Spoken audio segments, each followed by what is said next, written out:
দেখলাম ধূমকেতুর ট্রেলার।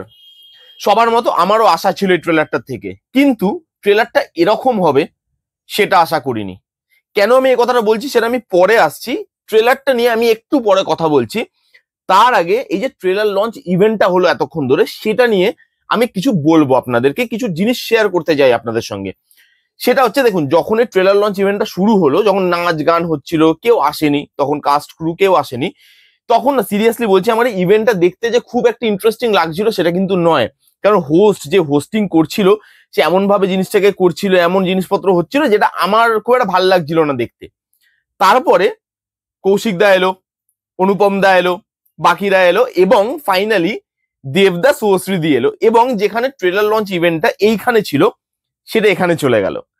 কেন গেল সেটা আমি বলছি। এই যে ট্রেলার লঞ্চ ইভেন্টটা এবং লাস্টের পার্টটুকু, মানে দেবদা শুভশ্রীদি ঢোকার পর যা যা জিনিসপত্র হয়েছে, সেটা হয়তো বাংলাতে শেষবারের মতোই হলো, আর হয়তো আমরা দেখতে পাবো না, এবং সেটা সারা জীবনের জন্য একটা ইমোশন হয়ে থেকে যাবে বাঙালির কাছে। বাঙালির কাছে বলতে যারা দেব শুভশ্রীকে ভালোবাসে, তাদের জুটিকে ভালোবাসে, তাদের কাছে এই লাস্টের পার্টটুকু একটা ইমোশন হয়ে থেকে যাবে সারা জীবনের জন্য। কেন আমি এটা বলছি, যখন থেকে ঢোকে এবং তারা দুজন জানতো যে মানুষ তাদের থেকে কি জানতে চায়, তারা দুজন আলাদা আলাদা প্রমোশন করেছে। ধূমকেতুর শুভশ্রীদি আলাদা ইন্টারভিউ দিয়েছে, দেবদা আলাদা ইন্টারভিউ দিয়েছে, মানুষ একসাথে দেখতে চাইছিল, এবং তারা দুজন এটাও জানতো যে মানুষ তাদের থেকে কি চাইছে, কি কি প্রশ্নের উত্তর চাইছে, কি কি জিনিসের উত্তর চাইছে, যেগুলো এতদিন মানুষ পায়নি। নিজের মতো অ্যাজিউম করে নিয়েছে, নিজের মতো গল্প বানিয়ে নিয়েছে, কিন্তু আসল গল্পটা কি সেটা এখনো পর্যন্ত মানুষ পায়নি, এবং সেটা তারা দুজন জানতো প্রপারলি। এবং তারা দুজন ঢোকে, তারপরে তাদেরকে যে যে কোয়েশ্চেন করা হয় সেগুলো এত ভালো, মানে মানুষ, আমি দেখছিলাম যে তাদের কথাই বলতে দিচ্ছিল না, এবং সেটাই ভ্যালিড। তারা দুজন একসাথে আসছে, এর থেকে বড় জিনিস তো হতে পারে না। তাদের দুজনকে কথাই বলতে দিচ্ছিল না, মাঝখানে চিৎকার করে উঠছিল, তাদের দুজনকে থামাতে হচ্ছিল যে বস উত্তরটা দিয়ে দিতে দাও, এত চিৎকার করলে কি করে শুনতে পাবে তোমরা, সেই জিনিসটা। এবং সেখানে দেবদার সোয়াগ, যে আমি তো সব, এই যে জিনিসপত্রগুলো, এই যে কথাবার্তাগুলো, সন্তান নিয়ে যে জিনিসটা হয়েছে, যে কন্ট্রোভার্সিটা হয়েছিল, সেইটার রিপ্লাই যেভাবে দেয়, এবং শুভশ্রীদির ওই মাঝে মাঝে পিঞ্চ কাটা, যে আমি তো ব্লক করিনি, আমার সঙ্গে ফ্রেন্ডশিপ করবে, ওই লাইনটা যখন বলে না, সিরিয়াসলি মানে বিশ্বাস করুন আমি ছিটকে গেছিলাম এই লাইনটা শুনে, যে আমার সঙ্গে ফ্রেন্ডশিপ করবে কেন? দেবদা জিজ্ঞেস করছে কেন, শুভশ্রী বলছে এমনি। আচ্ছা, এমনিটা এখান থেকে এসছে, এমনি যেটা সবসময় দেবদা নিজের ইনস্টাগ্রাম হ্যান্ডেলে ছবি পোস্ট করার সময় লাগাতো নিচে, সবাই এটা নিয়ে অনেক কিছু বলেছে তাকে, এবং সেটা কিসের জন্য সেটা দেবদাও জানে, সেটা আমরাও জানি, নতুন করে বলার তো আর কিছু নেই। এই যে জিনিসগুলো, তাদের ইনস্টাগ্রামে একে অপরকে ফলো করা ইনস্ট্যান্ট বসে, এবং সেটা দর্শককে দেখানো। ইনস্টাগ্রামে ব্লক করে দিয়েছিল দেবদা, তারপরে দেবদা বলছে যে আমি এখন আনব্লক করেছি, এটাই অনেক নয়, আবার ফলো করতে হবে। আচ্ছা, ফলো করলো। সন্তান নিয়ে, যে সন্তান রিলিজের সময় যখন প্রমোশন হচ্ছিল, তখন ওই সন্তান সন্তান সন্তান অব্দি ঠিক ছিল, তারপরে হাসিটা আমার খুব গায়ে লেগেছিল। তো সুশ্রী তখন রিপ্লাই দেয়, খুব স্মার্ট রিপ্লাই, যে একটা হাসির জন্য যদি তোমার প্রমোশন এখানে যেতে পারে, আমি প্রত্যেকবার এরকম হাসি হাসতে চাই তোমার সিনেমার সময়, এই জিনিসগুলো। তারপরে দেবদা বারবার বলছে যে আরে বাড়িও যেতে হবে, নাহলে মার খাবো। শুভশ্রীদি বলছে আমার কিন্তু মার খাওয়ার কোনো মানে কোনো ভয় নেই, যে বাড়ি গিয়ে মার খাবো এরকম কোনো ভয় আমার নেই, তো আমি ওপেনলি উত্তর দিতে পারি। তারপরে সেই জায়গাগুলো যখন তারা একসাথে কাজ করতো, তারপরে তারা আলাদা হয়ে গেল, মাঝখানে দেখা হতো কখনো হতো না, ওই যে দেবদা বললো যে দেখা হয়তো হয়েছে, ওই পোলে বসে আছে, আমি এই পোলে বসে আছি, দুজন এতটা ডিস্টেন্সে। তারপর যখন তাদের একসাথে ভেতরের কথাগুলো বেরিয়ে আসতে থাকে, খুনসুটি গুলো বেরিয়ে আসতে থাকে, সেগুলো দর্শককে মজা দেয়, এবং সেটা আমাকেও মজা দিয়েছে। এবং লাস্টের ওই পার্টটুকু, আর লাস্টে যে পারফরমেন্সটা দেবে দেবদা শুভশ্রীদি, ওই যে পারফরমেন্সটা দেবে, ওটা আলাদা লেভেলের, ঠিক আছে, মানে ওটা আউট অফ দ্য বক্স, ওটা চলে গেছে, ওটা 6। তো ওই পার্টটা আমি খুব এনজয় করেছি, তাদের মেমোরিজ, তাদের একসাথে কাজ করা, দর্শকের সাথে কানেক্ট হওয়া, কেন আজকে তারা সব থেকে সেরা জুটি, মানে মানে ইয়ের কাছে, মানে যারা মডার্ন ছেলে মেয়ে, যারা যারা তখন থেকে তাদেরকে দেখতো, তাদের কাছে কেন তারা সেরা জুটি, কেন তারা লাস্ট জুটি, এই জুটিকে আমরা পরে আবার কবে দেখতে পাবো, এই জিনিসগুলো, খুনসুটি, এই জিনিসগুলো নিয়ে যেভাবে তারা কথা বলে, ওপেনলি কথা বলে, সিরিয়াসলি দুজনকে হ্যাটস অফ, যে এভাবে একটা মানে এতগুলো পাবলিকের সামনে নিজেদের জিনিসপত্রগুলো যে পাবলিক যেগুলো জানতে চাইছিল সেগুলোকে এত ওপেনলি বলা, সেটা সত্যি একটা বিশাল বড় ব্যাপার। কারণ দেখুন দুজনেই স্টার, দুজনেই রিনাউন্ড স্টার সেলিব্রিটি, তো তারা না যেখানে সেখানে যা ইচ্ছা বলতে পারে না, তবুও তারা যে বলেছে, মুখ খুলেছে, সেটাই অনেক। এবং সত্যি কথা বলছি, লাস্টের পার্টটুকু আমার খুব ভালো লেগেছে। কাদের কাদের এই ট্রেলার লঞ্চের লাস্টের পার্টটুকু ভালো লেগেছে আপনারা কমেন্ট করে জানাবেন, আমি খুব এনজয় করেছি। এইবার আসছি ট্রেলারে, ধূমকেতু ট্রেলার কেমন হলো। দেখুন, ওই যে প্রথমে বললাম যে আশা ছিল আমারও, কিন্তু ট্রেলারটা এরকম হবে সেটা ভাবিনি।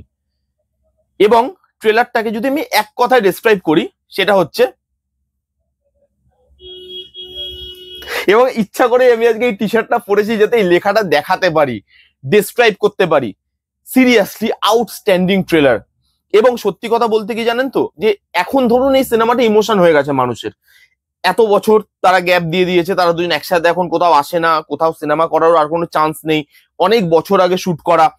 এইবার তখন যখন সিনেমাটা তৈরি হচ্ছিল তখন তো জানতো না যে এই জিনিসটা ইমোশনে পরিণত হবে। তখন তো জানতো আমরা সিনেমা বানাচ্ছি এবং এরপরেই আমরা রিলিজ করব। এত বছর পিছিয়ে যাবে সেটা তো কেউ জানতো না, তারাও জানতো না। সেই জন্য না এই ট্রেলারটার মধ্যে আপনি কন্টেন্টটা দেখতে পাবেন। এই ট্রেলারটা এরকম হয়নি যে আমি শুধু দেব শুভশ্রী ইমোশনটাকে ভাঙিয়ে সিনেমাটাকে চালাবো। এটা এখন অ্যাডেড বোনাস, এখন যে সেই ইমোশনটা তৈরি হয়েছে, তারা দুজন একে অপরের কি বলবো, একে অপরের রাস্তায় আসছে না, নিজের নিজের পথ বেছে নিয়েছে, সেই জিনিসটা। এবার তখন তো সেই জিনিসটা জানতো না, তখন জানতো তো তারা তো একসাথে আরো কাজ করবে, তখন সেই জিনিসটার আর কোনো ব্যাপার ছিল না। সেই জন্য না এখানে কন্টেন্টটা ভিজিবল। এখানে ট্রেলার দেখে যেটুকু আমার গল্প মনে হয়েছে, এবার আমি অ্যাজিউম করছি, ভুল হলেও হতে পারে, সিনেমা দেখতে গিয়ে হয়তো আপনি দেখলেন অন্যই কোনো গল্প, তো আমি জাস্ট অ্যাজিউম করছি। এখানে আমার গল্পটা যেটা মনে হয়েছে যে দেবদা হয়তো ইন্ডিয়ান আর্মির হয়ে কাজ করে, কোনো একটা মিশনে যাবে, সেখানে গিয়ে কিছু একটা ঘটনা ঘটবে, সেখানে তাকে টেররিস্ট বলে দেওয়া হবে। এবার তারপরে হয়তো দেবদা টেররিস্টের দলে যোগ দেবে, তাদের হয়ে কাজ করবে, এবং টেররিস্টরা হয়তো তাকে লাস্টে সুইসাইড বম্বার হিসাবে পাঠাবে, যেখানে ভেষ বদল করবে। যে দেবদা যেখানে বয়স্ক মানুষ সাজবে, সবার সঙ্গে দেখা করবে, তো সেখানে মনে হয় তাকে সুইসাইড বম্বার হিসাবে পাঠাবে, এবং তিনি যাবে, গিয়ে তিনি ওই বোমটা হয়তো অন্যভাবে ব্লাস্ট করবে, নিজে হয়তো শেষ হয়ে যাবে, বাট অনেকগুলো মানুষের জীবন বাঁচিয়ে যাবে। সেখানে কি অতগুলো মানুষেরও জীবন বাঁচালো, যেটা অ্যাকচুয়ালি তার যে কাজ, যেটা সে করতো, সেই কাজের প্রথম রুলস হচ্ছে মানুষকে বাঁচানো। সেই জিনিসটা করে যাবে, এবং নিজের যে ট্যাগটা পেয়েছিল টেররিস্টের, সেখান থেকেও নিজেকে, নিজের পরিবারকে, নিজের ওয়াইফকে, যতজনকে সে ভালোবাসে সবাইকে সেই ট্যাগটার থেকে মুক্তি দিয়ে যাবে। সেটাই হয়তো সিনেমার গল্প। এটা ভুলও হতে পারে, আমি জাস্ট অ্যাজিউম করলাম। এবারে ট্রেলারটার মধ্যে প্রথমেই যেটা ভিজিবল সেটা হচ্ছে এর যে পুরো যে হাই স্কেলটা, এই ট্রেলারটা কত সুন্দর হাই স্কেলে তৈরি করে, এবং সিনেমাটা যে কত হাই স্কেলে শুট হয়েছে ওটা আপনি বুঝতে পারবেন। বরফে শুট করা, পাহাড়ে গিয়ে শুট করা, এবং জিনিসটা দেখতে ভালো লাগছে। বারবারই আমরা বলছিলাম এত পুরোনো সিনেমা, প্রায় 10 বছর হয়ে গেছে সিনেমাটা তৈরি হয়েছে, তারপরেও সিনেমাটা না লাগছে না যে পুরোনো সিনেমা, লাগছে যে কিছুদিন আগেই হয়তো শুটিং হয়েছে। যদি আপনি দেব শুভশ্রীকে সেখান থেকে সরিয়ে দেন, দেবদা শুভশ্রীর দিকে, তাদেরকে তো দেখতে অবভিয়াসলি সেই দিনটা, তাদেরকে দেখলেই সেই এরাটার কথা মনে পড়ছে, তারা এত ইয়াং ছিল তখন। তো সেইটা যদি আপনি সরিয়ে দেন, আপনার মনে হবে কি যে আজকে বা কিছুদিন আগে, কিছু মাস আগে সিনেমাটা শুটিং করা। পুরোনো সিনেমা, সেটা আপনার মনেই হবে না, সেটা গ্র্যান্ডারটা হাই, সেটার সেই জিনিসটা খুব হাই স্কেলে তৈরি করা, ভালো লাগছে দেখে। ভালো ভালো অ্যাক্টাররা আছে, আমি যদি দেবদা শুভশ্রীর দিকে সরিয়েও রাখি, এখানে পরমদা আছে, রুদ্রদা আছে, চিরঞ্জিত স্যার আছে, প্রত্যেককে এখানে ভালো লাগছে দেখে। দেবদা শুভশ্রী তাদের একসাথে আসা, সেইটাই কি বড় বিষয় নয়, সেইটাই কি শেষ কথা নয়? তাদের দুজনের একসাথে আসা, তাদের দুজনের পেয়ার, তাদের দুজনের জুটি, তারা যখনই অনস্ক্রিন এসছে ম্যাজিক ক্রিয়েট করেছে, তাদের দুজনকে ভালো লাগছে। ভালো ভালো পারফর্মাররা আছে, তাদেরকে প্রত্যেককে এই ট্রেলারের মধ্যে জায়গা দেওয়া হয়েছে, প্রত্যেককে দেখতে ভালো লাগছে। গল্প বেশি রিভিল করে না, বিট বাই বিট কাটে, বিজিএমটা খুব ভালো, ট্রেলারটাকে শর্ট করা হয়েছে, ক্রিস্প করা হয়েছে। আপনি যতবারই দেখবেন আপনার বোর ফিল হবে না, আপনার ভালো লাগবে। মিউজিক, অলরেডি লোক মিউজিকের প্রশংসা করেছে, যতগুলো গান বেরিয়েছে সবকিছু লোক প্রশংসা করেছে, এবং সিরিয়াসলি খুব খুব ভালো একটা ট্রেলার হয়েছে। মিউজিকের দিক থেকে, লোকেশনের লুক অ্যান্ড ফিলের দিক থেকে, এত বছরের পুরনো একটা জিনিস সেটাকে আবার নতুন ভাবে আনা, এবং সেটাকে নতুন লাগানো, এবং দর্শকের মধ্যে সেই হাইপটাকে বজায় রাখা, সেটা খুব ভালো। এত ভালো ভালো অ্যাক্টাররা আছে, দেখা যাক সিনেমাটা কেমন হয়।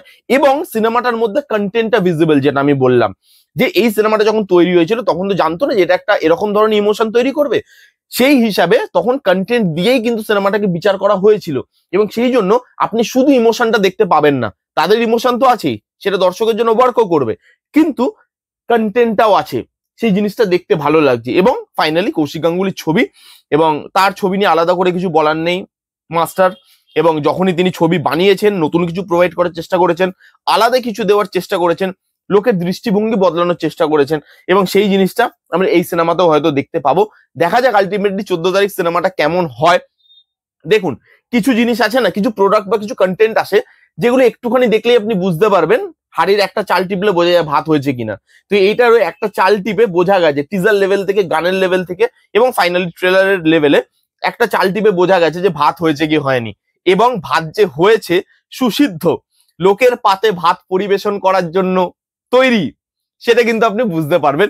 14 তারিখ ধামাকা হতে চলেছে, হাঙ্গামা হতে চলেছে, এবং সেই ইমোশন আবার সেই এরাটাকে ফিরে পাওয়া নস্টালজিক করছে। জানি না, এই মানে কয়েকদিন কাটানো খুব মুশকিল। তাড়াতাড়ি 14 তারিখ আসুক, তাড়াতাড়ি দেখবো, দেখে রিভিউ করবো, আপনাদের সাথে রিভিউটা শেয়ার করবো। আপনারা কারা কারা এই সিনেমাটা নিয়ে এক্সাইটেড, কাদের কাদের ট্রেলারটা ভালো লেগেছে, কারা কারা কি বলতে চান, আপনাদের কি বক্তব্য, কারা কারা ট্রেলার লঞ্চ ইভেন্টটা দেখেছেন, আপনাদের কি বক্তব্য, কমেন্ট করে জানিয়ে ফেলুন। কেমন লাগলো রিভিউটা জানাতে ভুলবেন না। ভালো লাগলে প্লিজ একটা থামস আপ, লাইক করবেন, কমেন্ট করবেন, শেয়ার করবেন, চ্যানেলটাকে মাস্ট সাবস্ক্রাইব করবেন। দেখা হচ্ছে নেক্সট কোনো ভিডিওতে, ততক্ষণ bye bye, take care and be safe.